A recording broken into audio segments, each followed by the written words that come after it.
If you've ever felt the pain of a student canceling the day of a lesson because they felt like going to the beach, or even worse, if you've ever gotten that call from the beach because your student forgot, this video is for you. Hi, I'm Fiona Flyte, and it is my passion and my privilege to help performing artists to build profitable businesses. Whether you are a singer, a dancer, actor, whether you perform full-time, or you teach, or you do both, this is the place for you. So definitely subscribe to the channel, follow me on Instagram, and join my free Facebook group. I made it especially for performing artists just like you. Okay, let's dive in. So today's video is specifically for music teachers. However, it is also appropriate for singers, musicians, anyone who does gigs as well. We're going to be talking about contracts and boundaries, one part tough and a whole lot of love. So you don't want those calls from the beach, right? But my question for you is, do you have a contract? Do you have a studio contract? And if you are a gigging performer, same question. Do you have a contract for inclement weather, for example? Now, some of you aren't going to have a contract at all. You're not going to have any studio policies written out. You're just going to be counting on people to be in integrity with themselves, right?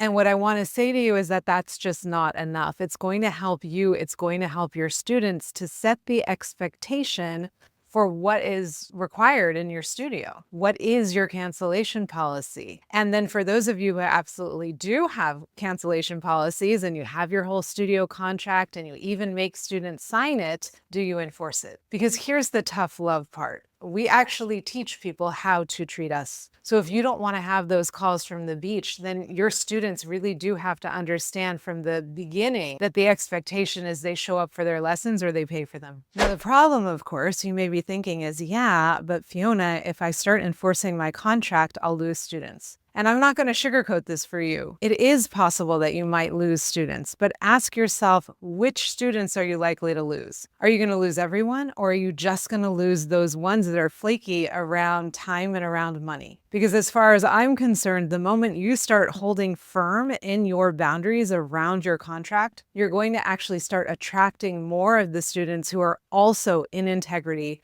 around money and time and contracts. And you may be pleasantly surprised when some of those students who are the flakiest, once they have this structure of the contract, start absolutely showing up in a way that they never did before. I know we worry that having strong boundaries is going to push people away, but in my experience, it actually makes you more charismatic and more magnetic. And I want you to think about this through the lens of dating, okay? So you're out on a first date and it's been wonderful. It's been really exciting and so many sparks are flying. But you're like, okay, I want to hold it here. Like, this is good. This is the first date. I love it. No, I'm not going to go home for a nightcap. No, I'm not going to go to another bar. This was perfect. I loved it. And let's go out again tomorrow, or let's go out again next week. But there's a boundary there, right? There's just a clear boundary. If the date was really fantastic and the other person thinks it was fantastic too, do you think that other person is going to be turned off by that boundary?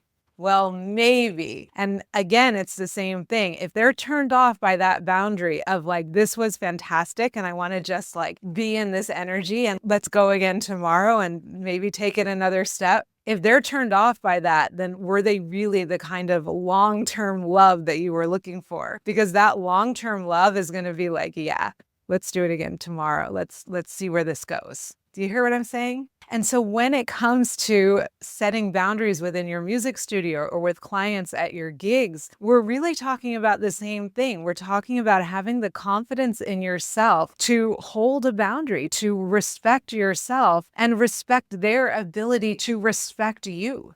And I think that what we're wanting to achieve here is the same thing as long-term love. We're wanting to build long-term respectful relationships. From my perspective, contracts absolutely help you to enforce your boundaries. And to me, those cancellations from the beach, they are absolutely an assault on your boundaries. So I've got 3 quick tips for you now that will make those flaky cancellations a thing of the past. Okay, so the first one is that you absolutely have to clearly articulate your policies to yourself, then to your students, and if appropriate, also to their parents. So here's what I mean. It's not just about articulating the policy to the parents and the students. It's not just having a policy. It's you being absolutely certain in your policy before you ever try to enforce it. And this is why people get very wishy-washy with their contracts. It's because it may look good on paper, but you don't feel good about it. You may have let's say you have to cancel 1 week in advance, and yet you cancel things 24 or 48 hours ahead of time and you feel good about that. We have to have congruency between who we are in our life and what we expect of others as well. And so first, be absolutely certain that you line up with your policies. Once that is the case, then you want to make sure they are clearly articulated to the student, ideally in writing, so there can't be any miscommunication about it. Which brings me to my next tip, which is to be sure that this whole signing of the studio policies or the studio contract happens on the very first lesson. Now, I was doing a little bit of research for this video and for the deepening call that I did in my free Facebook group, and I was looking at different people's studio policies that are up on the web. And one of the things I noticed is that in some cases, the studio policy is actually on the website, and when you're paying for your lesson, you actually have to check the box saying you have read and agreed to the terms and conditions, just like if you were purchasing anything else on the internet. Now, what I would say would be a really good idea is to have that on the website and have them agree to the T&C on the website when they purchase lessons, and also to reiterate it and have them sign it in person at the first lesson. So what we want to do is really take all emotion out of the equation. We want this to be very objective and very businesslike. And I understand that in the context of one-to-one lessons of any kind, there's a relationship that develops. There's love, there's a friendship, there's a mentor relationship, there's sometimes a collegial relationship. Ideally, there is a really good relationship that gets developed, but that doesn't mean that we can't have clear boundaries around the business part